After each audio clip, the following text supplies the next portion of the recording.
Intereconomía, la radio de los negocios para estar bien informado. Eres lo que escuchas.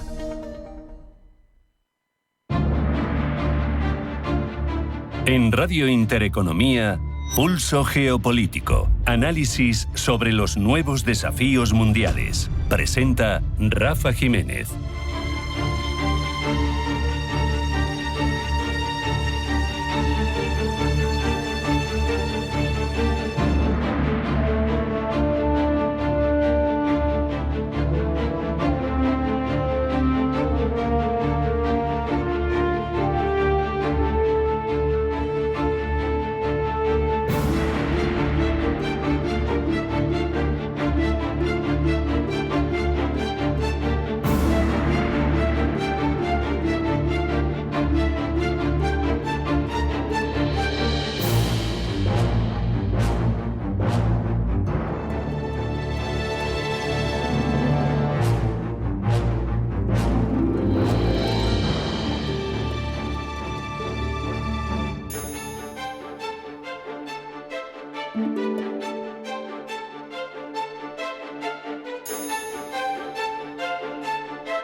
Bienvenidos a Pulso Geopolítico. La llamada Junta de Paz de Gaza merece una reflexión tranquila y profunda más allá del éxito o el fracaso en la función para la que en principio está diseñada, porque puede resultar una pista relevante que nos muestra hacia dónde puede estar derivando el sistema internacional.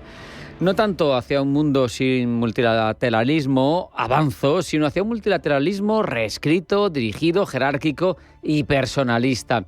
Trump, en su diseño, se reserva la presidencia de la Junta, decide quién entra y quién sale, fija el precio de pertenecer y se atribuye la capacidad incluso de nombrar a su sucesor. Es la negación misma del principio fundamental del multilateralismo clásico, al menos, el que estaba basado en la igualdad soberana de los estados. Aquí hay un centro de poder, alrededor círculos concéntricos de países admitidos, fundamentalmente en función de su utilidad, su alineamiento o incluso de su capacidad de pago. Todavía más inquietante es qué pretende sustituir o eclipsar, porque si bien es cierto que Trump no es el primero en denunciar la ineficacia y hasta la obsolescencia de Naciones Unidas, muchos países del sur global lo llevan haciendo desde hace décadas, la diferencia es que Trump no propone reformar esa arquitectura multilateral actual, propone rodearla, propone vaciarla de contenido que deje de ser central y construir a su alrededor mecanismos paralelos donde Estados Unidos y él mismo manden sin ningún contrapeso. Claro, eso se ha demostrado escuchando sus discursos últimamente. ¿Quién consigue los altos el fuego? ¿Quién convoca a los actores clave? ¿Quién reparte los incentivos y los castigos? Cuando uno se pregunta eso, si la respuesta empieza a apuntar más hacia Washington que hacia Nueva York, pues la conclusión es clara. Eso supone la muerte del orden mundial surgido en 1945. Lo advertía hace nada el primer ministro de Canadá, Mark Carney. Trump no está rompiendo las reglas solo, está forzando que entremos en un nuevo orden mundial con otras reglas, donde el derecho internacional cede terreno frente a la negociación transaccional, el poder duro y las lealtades personales. Tenemos también otras opciones que vienen desde Europa y que, por tanto, parece casi obligado, son mucho más naïfs.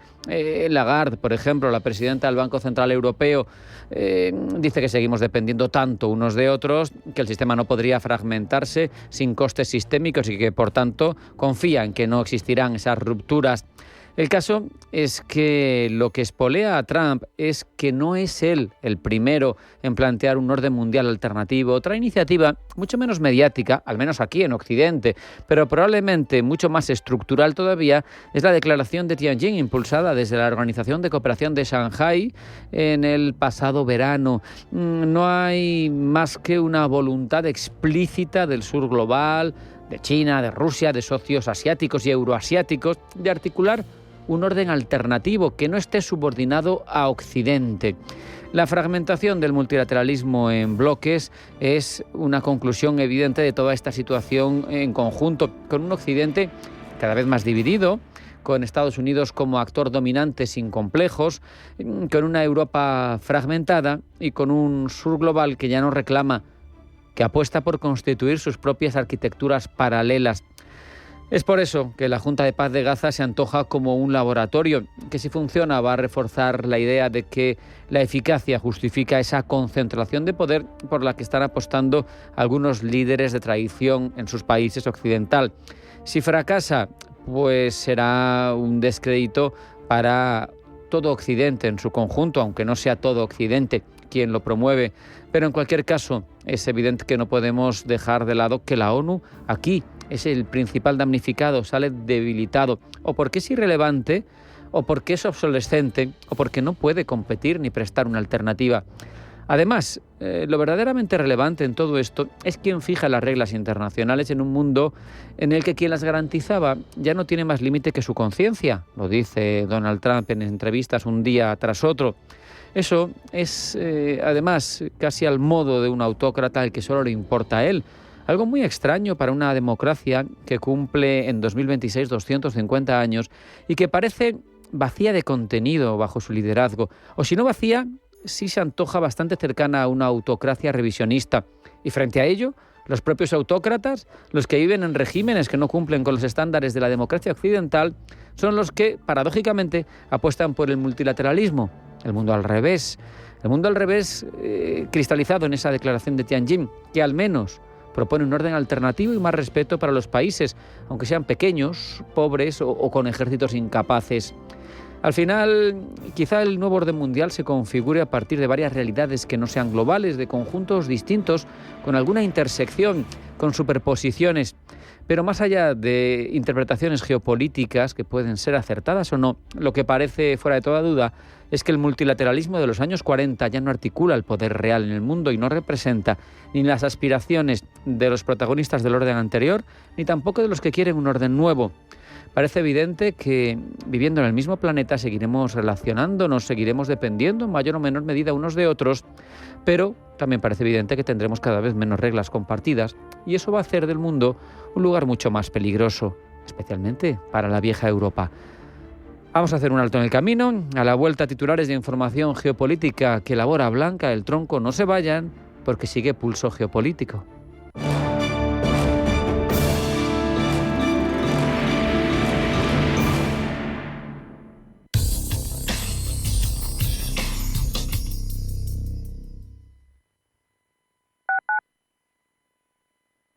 ¿Por qué ayudan los que ayudan?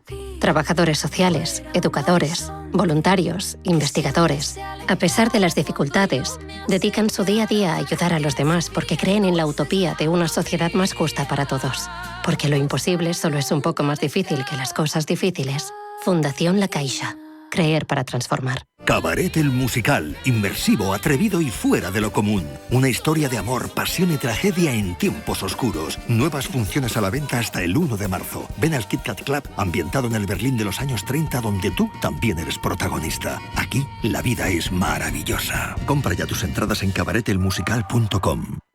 Geopolítica, mercados, bancos centrales. Los temas más candentes que impactan en la economía mundial están en Visión Global. Cada tarde de lunes a viernes a las 7 con Marta Isern. Visión Global. Marcamos la diferencia. Radio Intereconomía. El PER es la relación precio-beneficio o, lo que es lo mismo, mide la relación entre el precio de la bolsa de una acción y los beneficios que obtiene año tras año. Se calcula dividiendo la capitalización bursátil de una empresa cotizada por su beneficio neto y se utiliza para determinar si una acción está cara o barata en un momento determinado.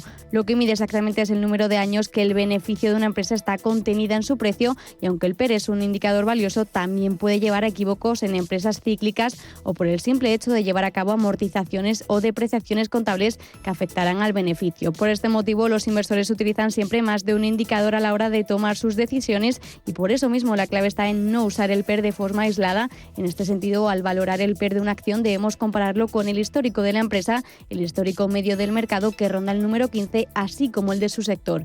El PER comenzará a cobrar sentido si lo relacionamos con dichas cifras.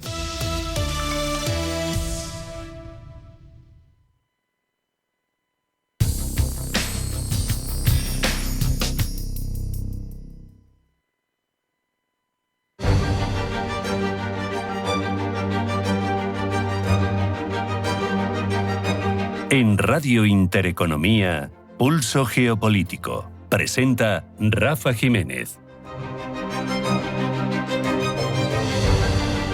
Abordamos ya la información geopolítica que elabora Blanca del Tronco. Blanca, bienvenida, buenas tardes. Buenas tardes. Reunión a 3 en Abu Dhabi para hablar de Ucrania. Los equipos negociadores de Ucrania, Rusia y Estados Unidos se reúnen en Emiratos Árabes Unidos para intentar avanzar hacia un fin negociado de la guerra en Ucrania, cuyo punto central, según el presidente Zelensky, será el reparto del Donbass. La reunión sigue al encuentro que han mantenido la pasada noche en Moscú una delegación rusa con los emisarios del presidente estadounidense Steve Witkoff y Jared Kushner. Rutte se reúne con la primera ministra danesa. El secretario general de la OTAN, Mark Rutte, se ha reunido con la primera ministra danesa, Mette Frederiksen, para discutir la mejora de la disuasión y la defensa en la región ártica en medio de las tensiones actuales sobre Groenlandia con Estados Unidos. Esta reunión se produce tras la promesa de Trump de suspender la imposición de aranceles del 25% a varios países después de que él y Rutte acordaran un marco para Groenlandia. Continúa en Suiza el foro de Davos. Hoy centrado en las perspectivas económicas para 2026 con la intervención, entre otros, de la presidenta del Banco Central Europeo, Christine Lagarde, y de la directora gerente del FMI, Kristalina Georgieva. TikTok crea una empresa conjunta en Estados Unidos para evitar su prohibición. La compañía ByteDance, matriz china de TikTok, ha vendido esta madrugada la mayoría de sus operaciones en Estados Unidos a inversores no chinos, entre ellos Oracle, MGX, Silver Lake y Michael Dell, con lo que esta red social cumple con las exigencias de Donald Trump y evita el cierre en el país previsto para este viernes. Trump retira la invitación a Canadá para que se sume a la Junta de Paz para Gaza. Lo ha hecho a través de una publicación en las redes sociales donde el presidente estadounidense ha asegurado que esta Junta de Paz será la junta de líderes más prestigiosa jamás reunida en cualquier momento. Junta de Paz en la que tampoco estará Pedro Sánchez. El presidente del gobierno ha rechazado la invitación de Trump a unirse a ella, ya que dice está fuera del marco de Naciones Unidas. Trump amenaza ahora a Irán. Y asegura que su país tiene una flota enorme dirigiéndose a aguas en el entorno del país de los ayatolás. El presidente estadounidense ha advertido además a Teherán sobre la necesidad de que cese la represión contra la oleada de protestas que sacude el país persa. Y Takaichi disuelve el Parlamento japonés. La primera ministra nipona Sanae Takaichi ha disuelto la Cámara de Representantes del Parlamento para celebrar unas elecciones anticipadas el 8 de febrero en las que espera traducir su popularidad en escaños tras llegar al poder hace solo 3 meses.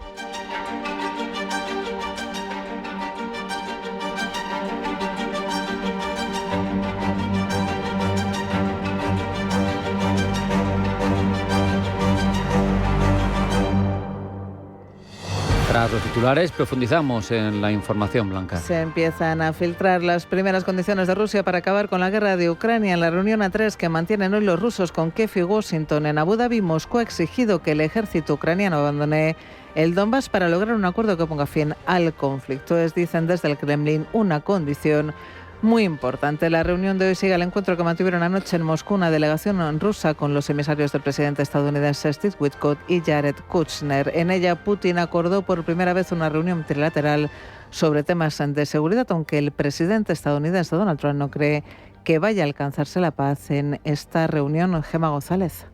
Tiene poca fe y mucha información Donald Trump para concluir que en la reunión de hoy en Abu Dhabi no se llegará a un acuerdo. Sin embargo, es un paso más hacia la paz porque dice, si no nos reunimos, no va a pasar nada. Todo está bien en cualquier momento. Si no te reúnes, no pasará nada. ¿Sabes una cosa? Si no te reúnes, no va a pasar nada. Así que nos reuniremos y veremos qué pasa. Espero que podamos salvar muchas vidas y que no haya cambios. Creo que al presidente Putin le gustaría llegar a un acuerdo. Creo que al presidente Zelensky le gustaría llegar a un acuerdo. Aunque no parece, dice Trump, que ese acuerdo vaya a suceder. A pesar de esto, el inquilino de la Casa Blanca no quiere restarle importancia a la reunión A3 de hoy, ya que es la primera vez que Putin accede a que el equipo negociador ruso se siente a negociar con los ucranianos. Sobre la mesa la situación del Donbass y una exigencia rusa que Kiev retire sus tropas de ese territorio. ¿Pero por qué es tan importante el Donbass para Putin? La respuesta es sencilla. El Donbass no es solo un territorio para el mandatario ruso. Es seguridad, es economía, es política interna y es identidad. Desde la lógica rusa, el Donbass sirve como amortiguador entre ellos y una Ucrania alineada con la OTAN. Es un territorio desde el que defender Crimea y el sur de Rusia y aleja al frente de ciudades rusas. El Donbass es además una de las zonas más industrializadas de la Europa del Este, con carbón, metalurgia, fábricas fábricas militares y con una infraestructura ferroviaria clave. Antes del 2014, esta región representaba una parte importante del PIB industrial ucraniano y estaba integrada en la economía rusa. Perderla significaría para Moscú romper un eje económico histórico.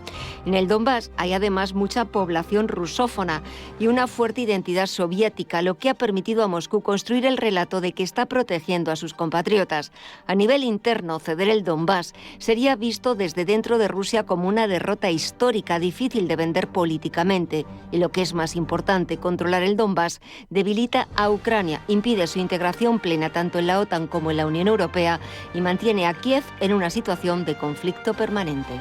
Dinamarca y Estados Unidos ya han empezado a avanzar sobre el acuerdo que permitirá a Washington adquirir pleno acceso militar a Groenlandia después de semanas de tensión y amenazas. El ministro de Exteriores danés asegura que el proceso se espera tranquilo. Pablo Llanone. El preacuerdo negociado por Donald Trump y el secretario general de la OTAN, Mark Rutte, ha permitido que el presidente estadounidense obtenga, en sus palabras, todo lo que quería. Ha recalcado que no tendrá que pagar nada por la isla, que tendrá pleno acceso militar con vocación de permanencia en el tiempo. No habrá ningún límite al respecto, dice, y ha insistido en que su prioridad no es acceder a los copiosos recursos de la isla del Ártico, sino fortalecer la seguridad nacional e internacional. Por su parte, la primera ministra danesa, Mette Frederiksen, ha asegurado que en las conversaciones pendientes con Washington habrá líneas rojas que han quedado muy claras en estas últimas semanas. Groenlandia, dice, es de soberanía danesa. Ha avanzado que el acuerdo podría inspirarse del ya firmado en el año 1951, que permitía a Estados Unidos mantener y ampliar su presencia militar en la isla del Ártico. Ahora, con este nuevo acuerdo, cabría esperar una libertad mayor para llevar a cabo operaciones y construir bases sin necesidad de negociar con la parte danesa. De esta manera podría incrementar rápidamente su presencia militar. Recordemos que actualmente el contingente estadounidense en la isla está formado por apenas 200 soldados en una única base militar, Pitufik. Otro punto clave de ese acuerdo podría ser el acceso a materias primas de la isla, aunque Trump ha insistido varias veces en que eso no es una prioridad. La primera ministra danesa, por su lado, no ha querido adelantar información al respecto a los periodistas. First of all, I would like to express how grateful we are. Se ha centrado sobre todo en agradecer el apoyo de Europa a la soberanía danesa sobre Groenlandia. Ha remarcado que ha sido esencial para hacer frente a la anómala amenaza presentada por Washington y que ha demostrado que cuando los 27 actúan de forma conjunta, el resultado puede ser muy eficaz. Esta ha sido, de hecho, la perspectiva general de los países de la Unión Europea al término de su cumbre de emergencia en Bruselas, donde han insistido en su pleno apoyo a Dinamarca y Groenlandia. También han advertido de que cuentan con el poder y los medios para defenderse ante cualquier forma de coerción. La narrativa que hacen desde Bruselas es que la respuesta de los 27 a las amenazas de Trump durante estas semanas parece haber logrado reposicionar un poco a la Unión Europea. Lograron que el presidente estadounidense retirase la amenaza arancelaria lanzada a los países que habían enviado tropas al Ártico. Parece también que la presión conjunta logró que Trump abandonase su pretensión de comprar la isla. La presidenta de la Comisión Europea, Ursula von der Leyen, celebra que gracias a trabajar colaborativamente, hoy están en una mejor posición que hace 24 horas. En primer lugar, en lo que respecta a Groenlandia, estamos claramente en una mejor posición que hace 24 horas. Y esta noche hemos extraído las lecciones de nuestra estrategia colectiva. Entonces, ¿qué hemos hecho? En primer lugar, como has dicho, Antonio, hemos mostrado solidaridad inequívoca con Groenlandia y Dinamarca. En segundo lugar, nos hemos mantenido firmes con los 6 estados que se vieron amenazados con aranceles. En tercer lugar, colaboramos muy activamente con Estados Unidos en varios niveles. Lo hicimos de manera firme, pero sin agravar la situación. Por su lado, el presidente francés, Emmanuel Macron, Et nous sommes revenus à une situation qui me paraît beaucoup plus acceptable. Se muestra conforme al consenso que Rutte y Donald Trump han alcanzado sobre Groenlandia, pero aún así advierte de que Europa se mantendrá atenta ante posibles nuevas amenazas. Para el líder galo, la respuesta conjunta de los 27 ha sido eficaz y demuestra, igual que decía Leyen, igual que decía Frederiksen, que Bruselas puede conseguir sus objetivos a través de una cooperación rápida y segura. A Donald Trump no le ha gustado nada la intervención del primer ministro canadiense Mark Carney en Davos, quien criticó que las grandes potencias hayan comenzado a utilizar la integración económica como un arma. Si no estás en la mesa, dijo Carney, no estás en el menú. Palabras de Carney que no sentaron nada bien en Washington y que llevaron al presidente estadounidense asegurar que Canadá vive gracias a Estados Unidos. Canadá recibe muchas cosas gratis de nosotros. Deberían estar agradecidos, pero no lo están. Ayer vi a su primer ministro, no estaba agradecido. Deberían estarnos agradecidos. Canadá vive gracias a Estados Unidos. Recuerde eso.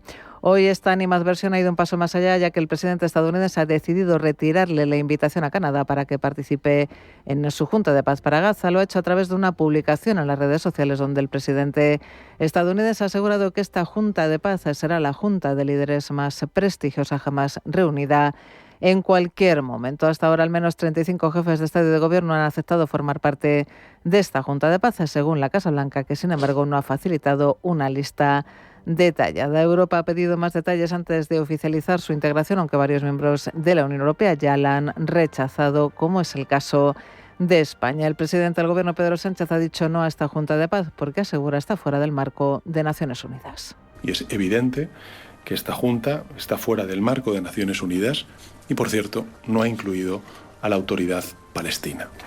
El futuro de Gaza y también de Cisjordania, no nos olvidemos, el futuro en su conjunto de Palestina debe dirimirlo los palestinos.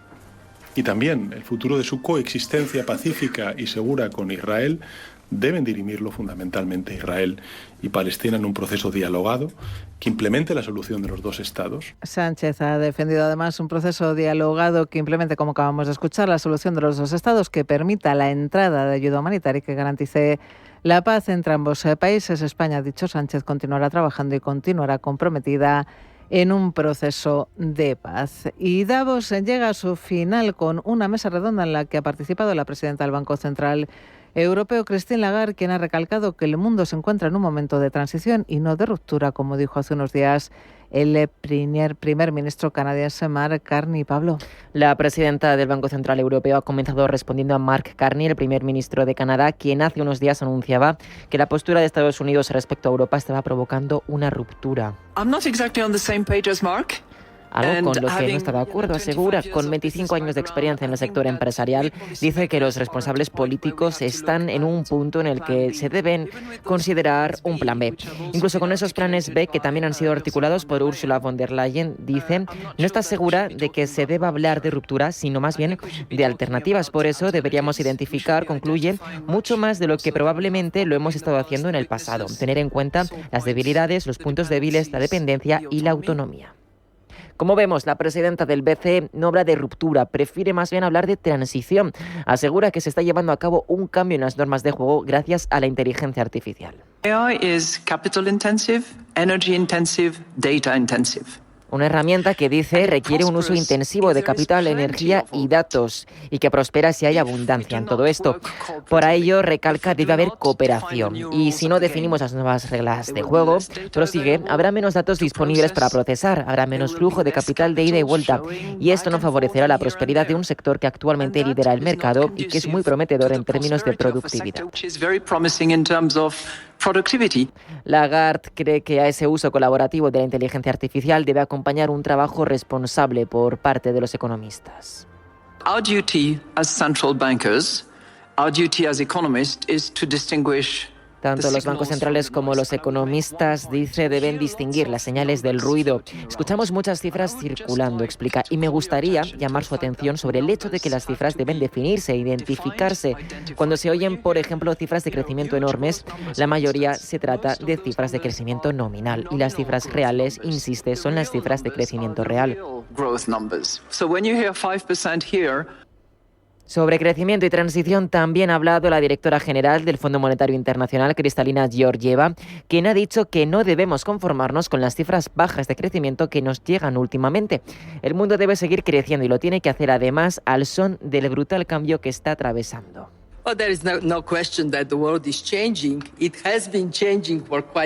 Asegura la directora general del FMI que el mundo ha estado cambiando durante bastante tiempo, que ahora es más propenso a las crisis. Todo cambia, dice, la geopolítica, la tecnología y el clima. Y no estamos tan acostumbrados a vivir, asegura, en un entorno tan cambiante. Además, recalca que vivimos en un mundo multipolar. Cada vez hay regiones que se están adaptando y que tienen una importancia económica y geopolítica que antes no tenían. Con todo ello, Georgieva apunta que para seguir creciendo debemos adaptarnos, contar con las variables de cambio y colaborar con los países emergentes.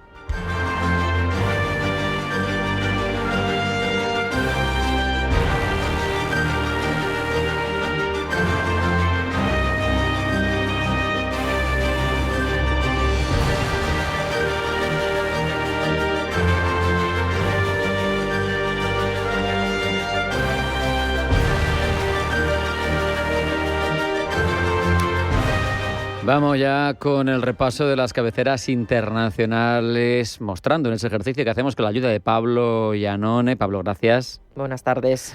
¿Cómo nos manipulan dependiendo, o cómo nos cuentan la información dependiendo de quién lo hace y de su orientación, tanto de país como empresarial? Empezamos por The Guardian. Hace unos días seguía de cerca la reunión del primer ministro de Canadá, Mark Carney, con Xi Jinping, y destaca que Trump ha retirado la invitación a Canadá para unirse a su Junta de la Paz. Un golpe especialmente duro porque, como destaca el medio británico, de todos los líderes de democracias que habían sido invitados, Carney era de los pocos que había aceptado la invitación. Había afirmado que en caso de pagar esos $1.000 millones que cuesta un asiento en el polémico organismo, los amortizaría bien. Pero esto fue antes de que el pasado miércoles diese un discurso que, en palabras de The Guardian, fue franco. En él, recordemos, describió lo que llamó una ruptura en el anterior orden mundial basado en reglas, supervisado por Estados Unidos, causada, dijo, por el comportamiento agresivo de Donald Trump. Entre tanto, los medios reaccionan a la cumbre de emergencia que celebraron ayer los 27. ¿Cómo nos lo cuenta desde Francia Le Monde, Pablo? Como informa el medio galo, la cumbre, que estaba prevista para planificar posibles medidas con las que responder a las amenazas de Trump sobre Groenlandia, cambió su enfoque después de que el presidente estadounidense se mostrase conciliador en Davos. Los 27 han acogido con satisfacción, dice el medio galo, la decisión de Donald Trump de retirar la amenaza arancelaria y contentarse con tener pleno acceso a Groenlandia para reforzar su seguridad, sin necesidad de hacerse con la propiedad de la isla. Con todo, los 27 concluyen que la Unión Europea seguirá defendiendo sus intereses frente a cualquier forma de coerción. Nos vamos hasta Alemania. Allí, Frankfurter Allgemeine Zeitung se hace eco de que la Unión Europea precisamente va a invertir más, Pablo, en la defensa del Ártico. De esta manera, dice el rotativo germano, se han hecho realidad las pretensiones de Bruselas desde que Donald Trump comenzase sus amenazas sobre la isla. Se permitirá que Washington tenga pleno acceso a Groenlandia, al tiempo que efectivamente la Unión Europea refuerza su posición en el Alto Norte, la región más septentrional del continente. Aunque aún no sabemos cuál será el nuevo paquete de defensa que Bruselas ha prometido, el Frankfurter Allgemeine Zeitung apunta que podría haber, según von der Leyen, un rompehielos europeo. Eso sí, no desaprovecha la oportunidad la prensa rusa, en este caso Russia Today, para dejar bien a las claras cómo la fractura está también instalada en el seno de la Unión Europea, porque Fico, el primer ministro de eslovaco, Robert Fico, antes de unirse a la cumbre de emergencia, habría hecho un llamamiento, según Russia Today, a un cambio en la cúpula de la Unión Europea. El líder eslovaco, recordemos que de corte euroescéptica, ha afirmado que la Unión Europea no debe ser ignorada, pero a la vez ha advertido de que su país no puede ser cómplice de un liderazgo incompetente. Fico dice que está a favor de la Unión Europea y que valora el impacto positivo que ha tenido en el desarrollo de su país, pero eso no significa, dice, que vaya a ser un tonto pro Bruselas. Volvemos a Alemania, al Frankfurter Allgemeine Zeitung, porque sigue de cerca el juicio que se inicia hoy en Viena contra un exoficial de los servicios secretos del país. La Fiscalía austriaca acusa al espía Egisto Ott de haber facilitado información sensible a Rusia, incluso realizando consultas no autorizadas en bases de datos policiales y de seguridad. También lo acusan de haber pasado datos confidenciales sobre personas de interés para Moscú. Terminamos en Extremo Oriente, en China en concreto, porque South China Morning Post tiene como portada las palabras del gobernador de California, ya saben, el demócrata Gavin Newsom, en Davos. Newsom, en el escenario mundial de Davos, ha acusado a Trump de intentar reprimir la disidencia. Tras ser excluido de un evento del Foro Económico a la petición supuestamente de Donald Trump, el gobernador de California ha criticado la administración del presidente por sus tendencias autoritarias. Ha hablado especialmente de la represión a la libertad de información y expresión y de la forma en cómo la administración de Donald Trump está, dice, reescribiendo la historia.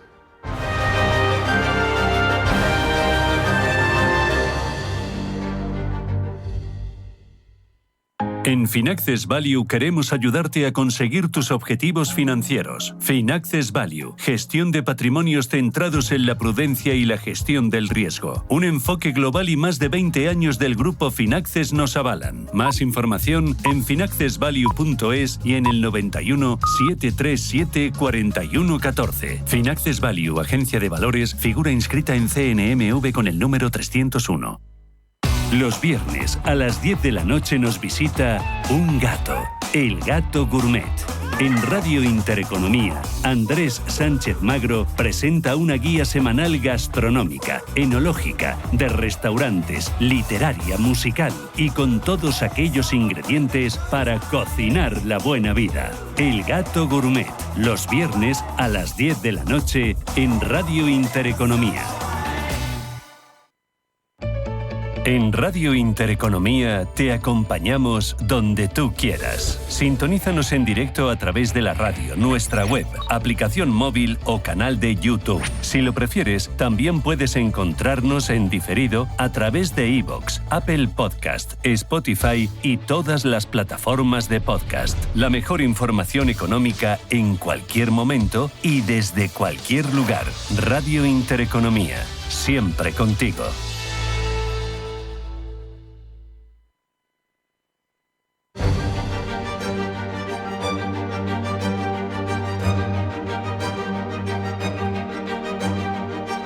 En Radio Intereconomía, Pulso Geopolítico. Presenta Rafa Jiménez.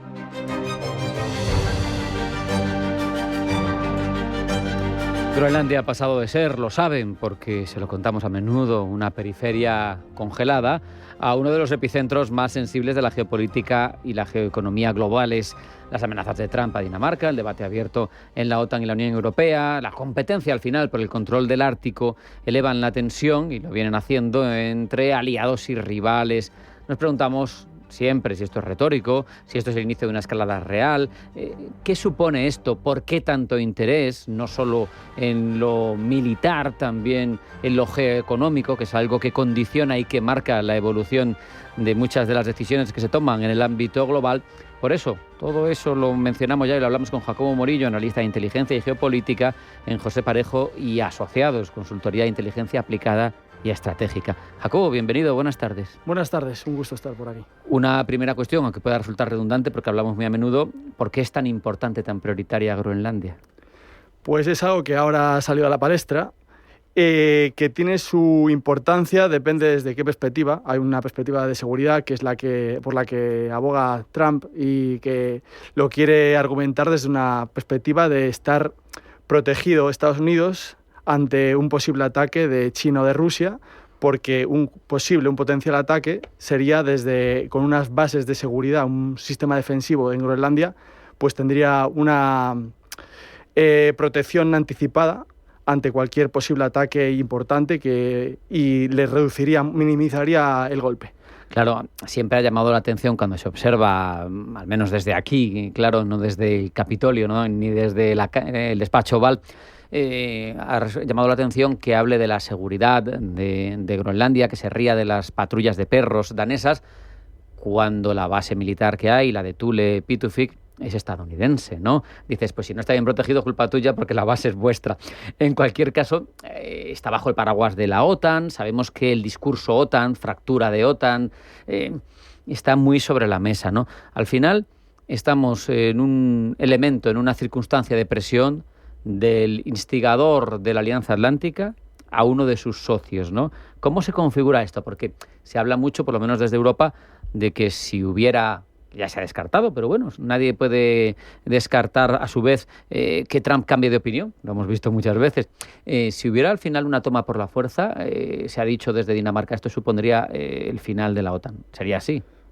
Evidentemente la OTAN reflejaría su inoperancia, porque no podría, entre miembros, no habría un sistema de cómo protegerse. Habría que posicionarse y como ha quedado patente entre todos los discursos que hemos visto esta semana en Davos, han tomado partido del lado pues europeo y atlántico, porque tenemos que sumar el discurso del primer ministro canadiense, y todos han tomado partido en que esa fractura de la OTAN no implica que haya fractura entre el pensamiento occidental, a excepción del hegemón que es Estados Unidos, claro, que es Trump.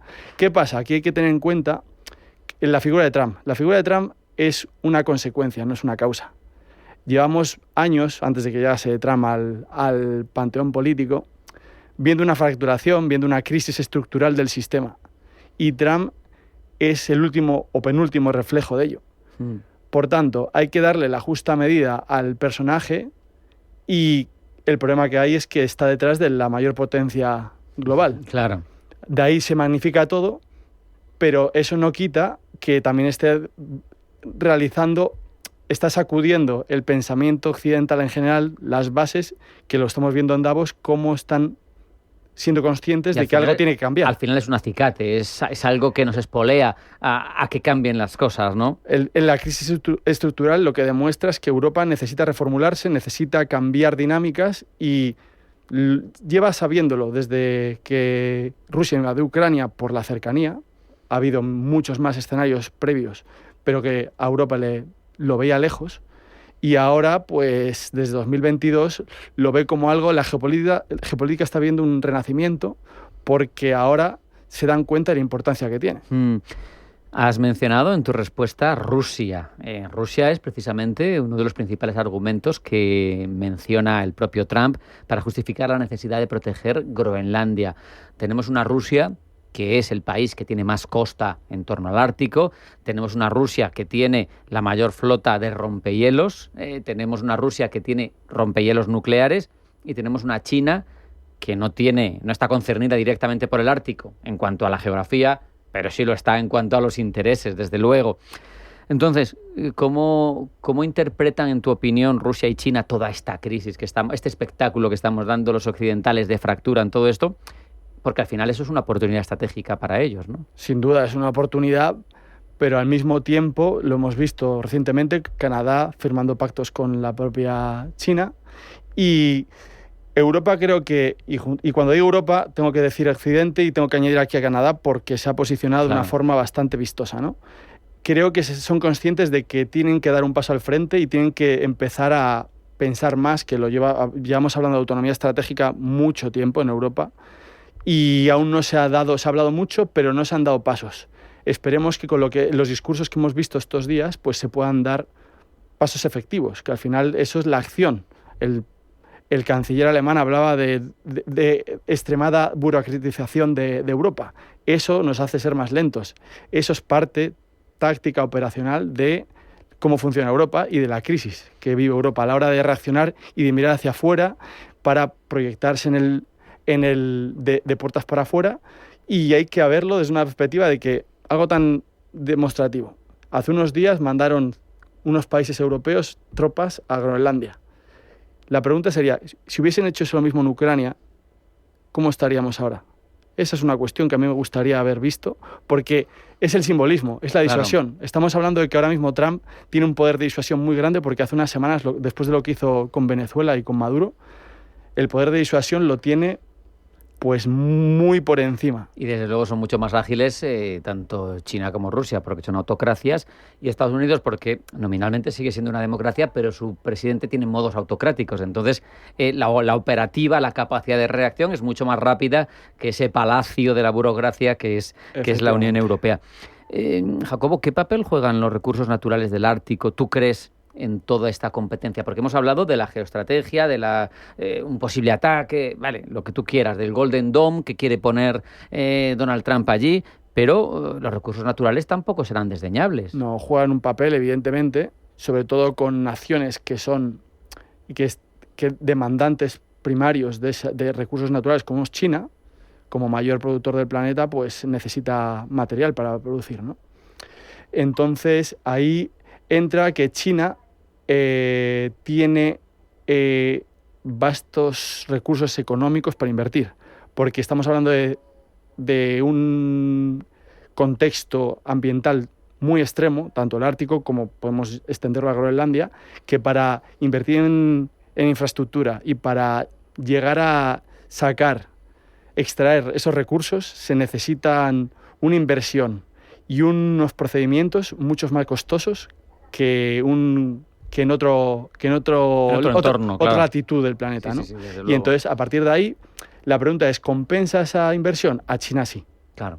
A China sí, pero esto nos lleva también a ver, te podría poner el ejemplo de las tierras raras. Las tierras raras necesitan una extracción Sí, hemos hablado mucho. muy alta, una inversión muy elevada para su extracción, y China es la que más la ejercita. Desde luego. Nos vamos quedando sin tiempo, pero claro, toda esta reflexión nos lleva hacia una circunstancia más que añadir, que es el comercio mundial, en su mayoría, se mueve por barco, y las rutas logísticas a través de un Ártico deshelándose, evidentemente se ahorran mucho tiempo, y eso al final es dinero, es poder, es proyección, es preeminencia. Y aquí te introduzco una variable que te pido especialmente a ti por tu procedencia, y es, ¿tiene un papel o qué papel debe tener la colaboración público-privada en torno a esto, a la inversión en Groenlandia, a las rutas, a todo lo que puede relacionar geoeconomía con geopolítica? Pues el tema de las rutas comerciales está aún por condicionar lo que son el comercio mundial. Hoy en día aún es algo estacionario, o sea, va por estaciones, va por la inversión de rompehielos, como mencionabas tú. La ruta del noreste, que es la rusa, es la que está es más viable, por eso está invirtiendo tanto China ahí. Y en relación a Europa, en relación a lo que mencionas del sector público-privado, creo que es el ejemplo claro, Groenlandia lo vuelve a poner encima de la mesa, la importancia de encontrar esa sinergia entre las empresas y los estamentos públicos, europeos, supranacionales, llamadlo como queráis, porque esa sinergia, hoy en día, entramos en un contexto en el que ya no es lineal el ambiente geopolítico. Hoy en día una variable geopolítica te condiciona los precios, te condiciona el capital político de los líderes, y hay que tener en cuenta que eso se corrige con anticipación. Y estando bien asesorado. Claro, exactamente.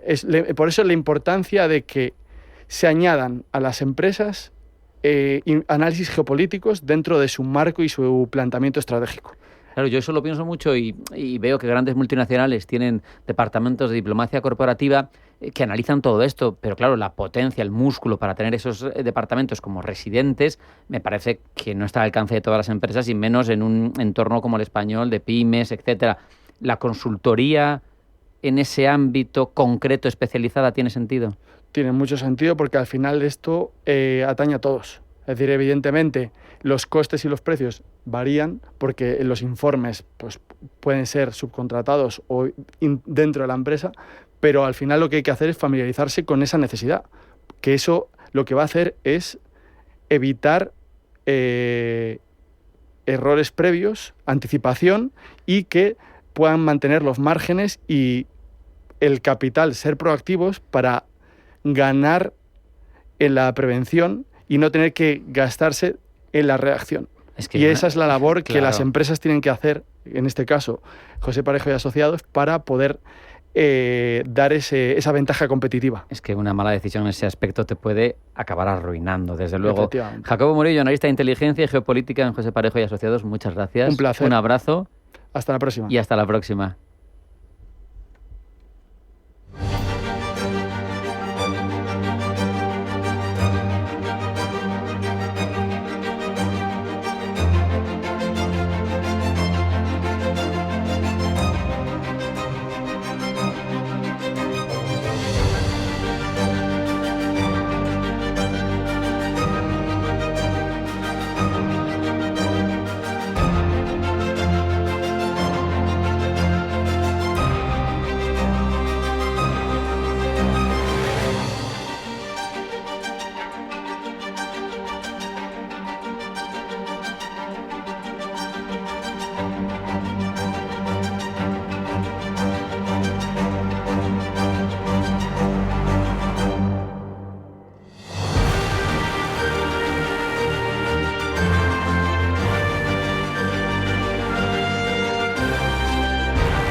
Vivimos en un momento de máxima tensión estratégica en Europa y en el mundo, lo sabemos. Vuelve a hablarse abiertamente de guerras, de disuasión, de rearme. Se apuestan miles y miles de millones para ello.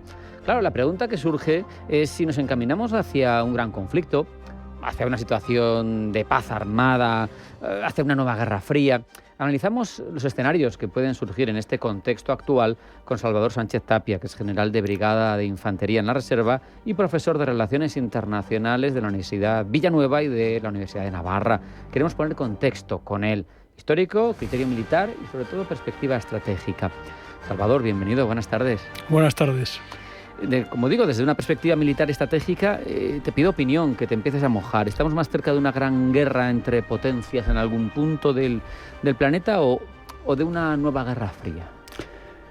Yo creo, en todo caso, más cerca de lo segundo, ¿no? Mi modo de ver, el primer escenario, que sería una guerra a gran escala, ¿no?, entre grandes potencias, yo no descarto que en el futuro a medio y largo plazo pueda ocurrir, pero yo creo que ahora mismo hay incentivos para que eso no ocurra, ¿no? El primer incentivo es la existencia de armas nucleares, ¿no? Pero luego también hay otro que es la interconexión económica en una gran parte del mundo, ¿no? Y todo eso dificulta precisamente el que se pueda producir una guerra a gran escala. Sí que yo creo que estamos más cerca de una algo parecido a lo que fue la Guerra Fría, ¿no? Eso puede ser. Salvador, sin embargo, fíjate, los ciudadanos de a pie, los que estamos escuchando los mensajes de los que dirigen, sobre todo de Europa, te hablo desde la perspectiva de ciudadano de la Unión Europea, se nos repite con insistencia, desde altos cargos militares, ministros de defensa y hasta jefes de Estado, que Rusia podría atacar un país de la OTAN en menos de 5 años, de una forma machacona, casi, si me permites. ¿Esto, en tu opinión, es inteligencia contrastada? ¿O es una construcción de políticas del miedo para intentar justificar esas inversiones tan grandes que se están haciendo? No, yo creo que no me atrevo a decir que Rusia se vaya a atrever a atacar el territorio de la OTAN ni en 5 años, ni en más ni en menos, ¿no? Pero la posibilidad de que lo haga está ahí, ¿no? Y para eso solo hay que ofrecerle una oportunidad y evidentemente el rearme obedece a esa realidad, es decir, no es ningún plan oculto del complejo industrial militar, sino que realmente vivimos en una situación en la que hay que armarse y hay que defenderse, porque la posibilidad existe. Si hablamos de lo que nos ha traído hasta aquí, yo sé que cada uno lo ve desde un punto de vista, obviamente, pero por lo menos desde la parte rusa se ha insistido mucho y en muchos foros y desde hace muchos años en que todo obedece a las promesas incumplidas tras la caída de la Unión Soviética. Se habla de las reuniones de Gorbachev y otros líderes soviéticos con, por ejemplo, James Baker, secretario de Estado en su momento, y donde habría habido promesas verbales, no reflejadas en ningún tratado, en cuanto a que la OTAN no se movería ni una pulgada hacia el este. Occidente dice, bueno, pero no se ha configurado eso en ningún tratado. Ellos dicen sí, pero eso fue lo que determinó que nosotros facilitáramos que esos países, esas repúblicas, terminaran siendo independientes, etcétera.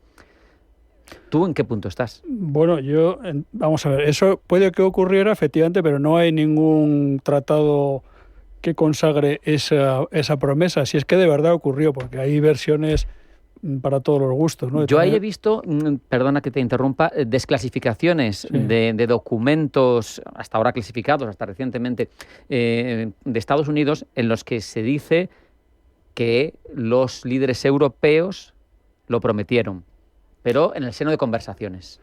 Bueno, ahí sí, como digo, hay versiones al respecto, ¿no? También hay otra que dijo que Helmut Kohl se le iba a prometer a Gorbachev, pero contrastó la información con Baker y Baker le dijo que no lo hiciera. Bueno, sí. Puede que exista, puede que no, ¿no? Desde luego, lo que es cierto es que con o sin esa promesa, lo que está haciendo Rusia responde a sus necesidades y a sus preocupaciones geopolíticas, claro, ¿no? Que efectivamente requieren que Rusia pues disponga de un cinturón de seguridad que le separe de Occidente, ¿no? Eso está claro. Ahora bien, aquí entonces la cuestión que se dirime es si debemos vivir con arreglo a esas necesidades geopolíticas o si de verdad creemos en un orden internacional en el que el respeto a las fronteras internacionalmente reconocidas sea un principio básico, ¿no? Eso es lo que la cuestión realmente que se está dirimiendo, ¿no? Es decir, ¿tiene derecho Ucrania a mantener sus fronteras internacionales, sí o no? ¿Tiene derecho Ucrania a elegir sus socios, sí o no? Entonces esas dos visiones son las que se confrontan. Las dos tienen parte de realidad y lo que está haciendo Rusia, desde ese punto de vista, claro que es comprensible, porque ellos perciben lo que para nosotros era un movimiento defensivo, que fue la ampliación de la OTAN, pues lo han percibido como un acto de agresión, realmente. Fíjate, yo no sé cómo ves tú una posible comparación entre la reacción contundente de Estados Unidos en Cuba, misiles soviéticos, año 62, sí. Hablo de memoria, a 90 millas náuticas, fue contundente, puso al mundo al borde de una guerra nuclear. Ucrania hace frontera con Rusia, no hay ni siquiera 90 millas náuticas. Sí, desde ese punto de vista, efectivamente, sería un caso comparable. Hombre, hay un salto, una diferencia cualitativa, y es que en el caso de los misiles de Cuba lo que se estaba hablando era de que la Unión Soviética planteara una amenaza nuclear directa desde Cuba hacia el territorio de Estados Unidos, ¿no? Cualitativamente hay una diferencia, pero efectivamente en ambos casos se trata de preservar lo que una gran potencia considera que es su esfera de control, ¿no? Y su espacio de seguridad. Te quiero preguntar otra vez sobre el pasado, pero a partir de un planteamiento que no tuvo éxito y que yo no sé cómo lo valoras tú ahora. En el momento de la disolución del Pacto de Varsovia, de la caída de la Unión Soviética, he leído recientemente que hubo propuestas tanto de la República Federal, de Hans-Dietrich Genscher, como de la RDA, de Modrow, proponiendo una Alemania neutral y a la vez disolución en paralelo de la OTAN y del Pacto de Varsovia. Y arbitrar una suerte de seguridad compartida paneuropea. ¿Tú crees que eso habría sido factible y que estaríamos en otro...? Sé que es ficción, pero hay que entender que las situaciones actuales vienen de decisiones pasadas. Sí, bueno, yo creo que esa visión de la casa común europea y una seguridad continental son soluciones que Rusia tiende a favorecer, porque en definitiva lo que está detrás de ellas es la idea de alejar a Estados Unidos, desvincular a Estados Unidos de la seguridad europea, ¿no? Y la Alemania neutral que propugna ese punto de vista, pues realmente no sería neutral, sería una Alemania que gravitaría en torno a la esfera de control rusa, lo cual, desde el punto de vista de la geopolítica norteamericana, pues no sería aceptable, ¿no? Es decir, precisamente lo que ha dado gran estabilidad y prosperidad a la Europa occidental ha sido el que Alemania abandonara sus postulados geopolíticos seculares, los que practicó a finales del siglo XIX y principios del XX hasta el final de la Segunda Guerra Mundial, para dar un giro de 180 grados y integrarse en lo que geopolíticamente se conoce como la Europa marítima, ¿no? Que no era su espacio natural, ¿no? Yo creo que volver a esa situación no es una solución recomendable, ¿no? Yo creo que la garantía de seguridad de Europa pasa por garantizar por dar continuidad a ese giro geopolítico de Alemania, ¿no? Que yo creo que ha sido consagrado ahora de nuevo con la idea esta del Zeitenwende cuando se ha producido la última crisis, ¿no? Tenemos un Estados Unidos, impulsor, protagonista, líder, cabeza de la OTAN, en el que su máximo dirigente navega entre amenazar con no defenderte, con hablar con su amigo Putin y decirle que ataque a los que no paguen, etcétera. Más allá de eso, que puede obedecer a una estrategia de conseguir objetivos maximalista, transaccional, etcétera, siempre se insiste en que nos protegen. Ciertamente sus capacidades no son comparables a las de los ejércitos europeos, incluso lo nuclear, etcétera. Pero claro, pocas veces en la balanza se pone, en mi opinión, y te pido la tuya, lo que supone de ventaja para Estados Unidos tener una multitud de bases en suelo europeo que le acercan militarmente a Rusia, que le permiten tener bombas nucleares en Holanda, en Bélgica, en Italia. esa cabeza de puente, que no sé si es correcto el término, pero a mí me parecía visual, que le permite estar aquí al lado de Rusia. Sí. Eso no se pone en valor. No se ha puesto en valor en las últimas décadas porque se daba por supuesto, ¿no? Ahora yo creo que efectivamente habría que ponerlo en valor, ¿no? Es decir, Estados Unidos no está en Europa por altruismo, o mejor dicho, no solo por altruismo, porque es verdad que sí que hay una cierta dosis de generosidad norteamericana, pero la presencia norteamericana en el continente obedece fundamentalmente a intereses geopolíticos estadounidenses, ¿no? Claro. Está aquí para evitar que una potencia hostil sea capaz de unificar el continente y llegar a las costas del Atlántico y amenazar el dominio del Atlántico, el dominio norteamericano del Atlántico. Es verdad, eso es así. La OTAN sirve a ese interés norteamericano. Sí que es verdad que ha habido alguna voz que lo ha puesto de manifiesto dentro de la administración Trump, pero yo creo que es un tema que efectivamente habría que recalcar, ¿no? O sea que... Se nos va acabando el tiempo. Una pregunta que a mí me ronda la cabeza siempre es, entiendo que hay que rearmarse, es una necesidad, no somos autónomos en ese aspecto, pero ¿una economía organizada en modo guerra no te acerca más a la guerra?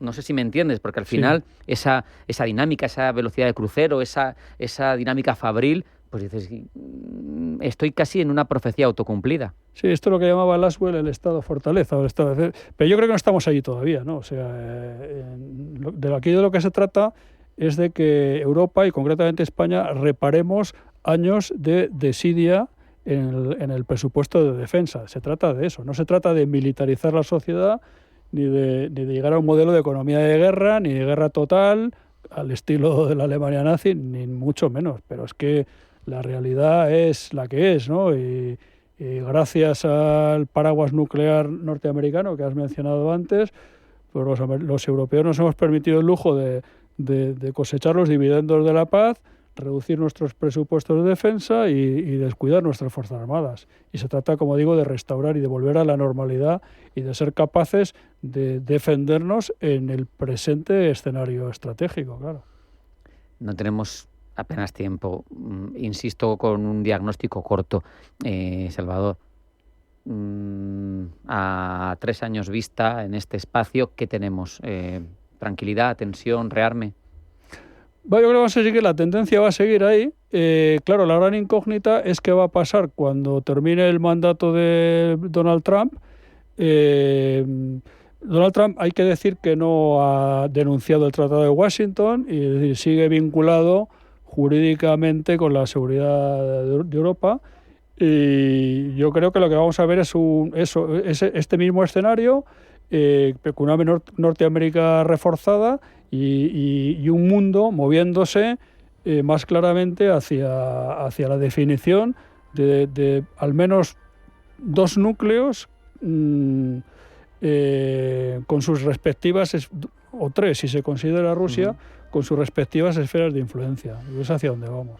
Con ese diagnóstico nos vamos a quedar porque tú eres el que sabes. Salvador Sánchez Tapia, general de Brigada de Infantería en la Reserva, profesor de Villanueva y de Navarra. Muchísimas gracias. Muchas gracias. Un fuerte abrazo y hasta la próxima. Gracias, muchas gracias. No hay tiempo para más. Hasta aquí hemos llegado en esta edición de Pulso Geopolítico. Sean felices, pasen buena tarde y acudan siempre a su cita con nosotros. Hasta la próxima.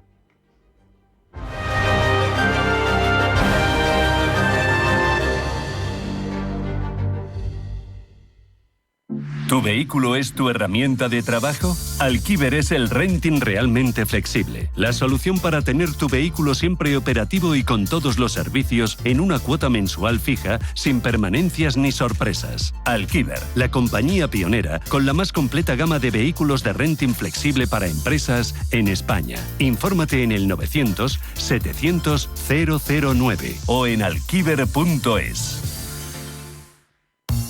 ¿Qué pasa si recibe una herencia y tiene deudas? Herencias entre hermanos, ¿cuándo es posible? ¿Qué impuestos se pagan? Cada lunes, a partir de las 10:30 de la mañana, consultorio de herencias en Capital Intereconomía. Deja tu mensaje en el 609 22 47 16.